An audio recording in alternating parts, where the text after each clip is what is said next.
Hi folks, I just wanted to share a few quick words on the question of the renowned Ni vision, sometimes referred to as the Ni worldview, which is a concept that you come across all the time when exploring INFJs and INTJs. It's a concept that you will come across in my own work too, by the way. It is true that in the Ecstatic Soul, my first book on the INFJ, I expressed some concerns, or at least some reservations, about the use of the word Ni vision, because I think there's a certain vagueness about it, as if having a vision depended on being an Ni user. What do we mean by vision? We're on slippery ground to an extent, but I must admit that, it's been now almost 4 years since the Ecstatic Soul has been out, my book. And Ni vision is still a term that's used, and it's still a term that I use. So in a sense, the power of ordinary language has made its point, So we can use Ni vision, it's okay, because it does say something. It is informative about something of the Ni dominant experience, and we do know that. Something converging, a thematic convergence of dynamics leading toward a particular conclusion further down the line in time, without ever quite knowing when this is going to happen. And in a sense, the movement of convergence is what's felt most intimately by the Ni dominant, and often the conclusion, if it ever happens, is a bit underwhelming, So it's more about the process, it's more about the flux of the movement than it is about the result, and that defines intuition in general, and really makes it a function of perception and not a function of judgment. The judgment seeks conclusions. Perception seeks to continue perceiving and generate insight. Okay? Now, still, one thing that I've noticed, and that is a little bit concerning to me, I will use the word concerning in this case, is that it seems that, at least on the part of some people, there are misunderstandings regarding what this vision is.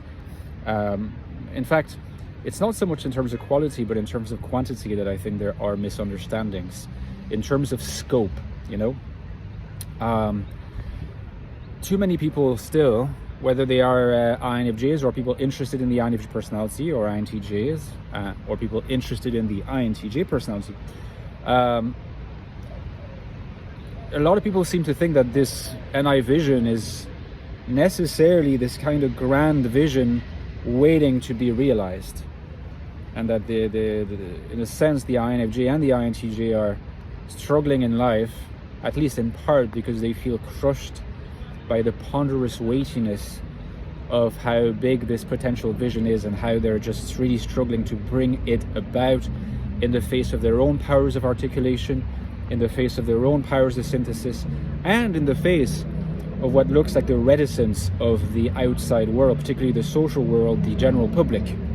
And usually people will then say, well, INTJs are still better than INFJs at expressing this grand vision because they use TE, so they're less dependent on the perception of other people. They can directly work with things, and the reactions of audiences around the world will follow from the creation of these successful sets of things. Okay. Now, there's truth and falsity in all these statements, because even just, first of all, regarding INTJ, there's something that you should always keep in mind, right? Is that 99% of INTJs are not the INTJs that you hear about in the news or that you come across in fiction. 99% of INTJs are what we might call struggling INTJs that are pretty normal and are trying to make ends meet, okay?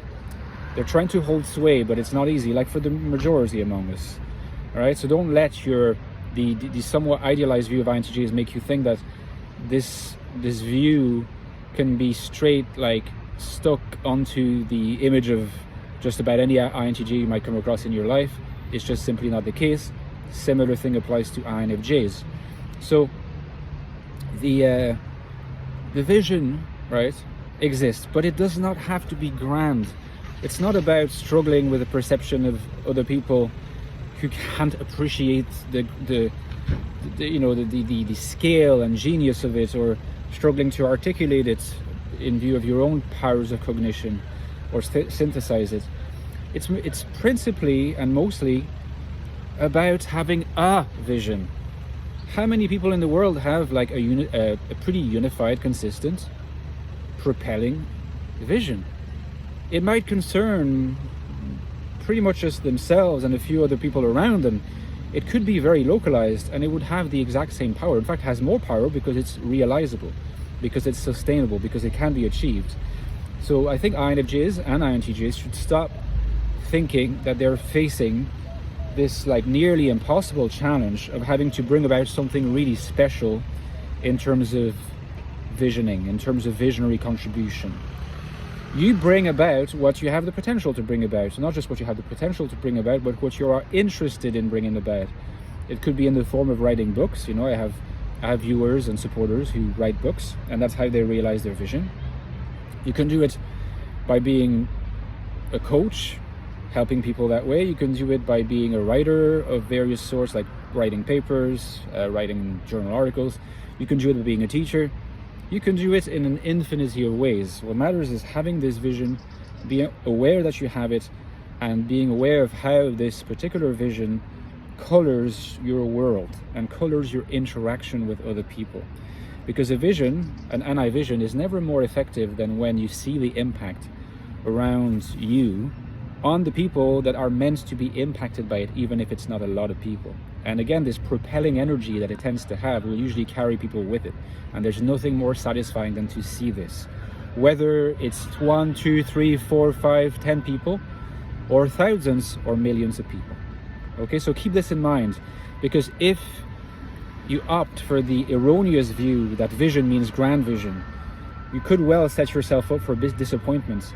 And disappointment comes always in the shape and in the form of disappointment primarily with yourself for having failed, guilt, shame, and all the negative symptoms associated with it. You want to flourish, so be aware of your capacities and trust your capacities. Okay, so let me know in the comments what you thought, guys. Give me a like if you enjoyed the video. It helps a lot with the referencing, and it costs you nothing, as you know. Don't forget, I have written 2 books on the INFJ that you might be interested in. The latest one is called The Infinite Soul, INFJ Life in the Modern World. Looks at how INFJs often experience the world as hostile, and yet I argue that authentically being yourself as an INFJ in the world is the key to flourishing, happiness, meaningfulness, and purpose as an INFJ. If you want to know more about this, check out this book. The link is right below. People are really loving it. Check the reviews as well. And if you're interested, you could also get the prequel, and you can see from the cover that it is indeed a prequel. It is called The Ecstatic Soul, a new look at the INFJ personality, and it's pretty much the most profound investigation, the most involved and intense investigation of the INFJ mind, or what it's like to be an INFJ and what it's like to think like an INFJ. So if you want to explore this, of course, the 2 books go well together. The Ecstatic Soul, The Infinite Soul, the links are below, guys. Again, check the reviews. Maybe that will just convince you. And as usual, don't forget that the lifeblood of my channel is your kind donations, mostly to my Patreon page. You can also donate one-off via PayPal. The link is right below the link to Patreon in the description box. Please consider supporting me. I could not do it without you and your kind generosity, and I need your support. In exchange, you get access to a Discord server where you can interact with me and the other members of the Patreon community. We're already having some really, really great, insightful conversations there, so it'd be great to see you there. You get access to bonus contents, more or less every 2 weeks, in-depth video content about a particular topic from mainstream YouTube or from my books, or brought up by a member of the Patreon community. You get access to me, you get access to the other. It's a great opportunity. It's not expensive. It helps me so much. So consider it, and I'll talk to you next time, guys. Thank you. Bye-bye.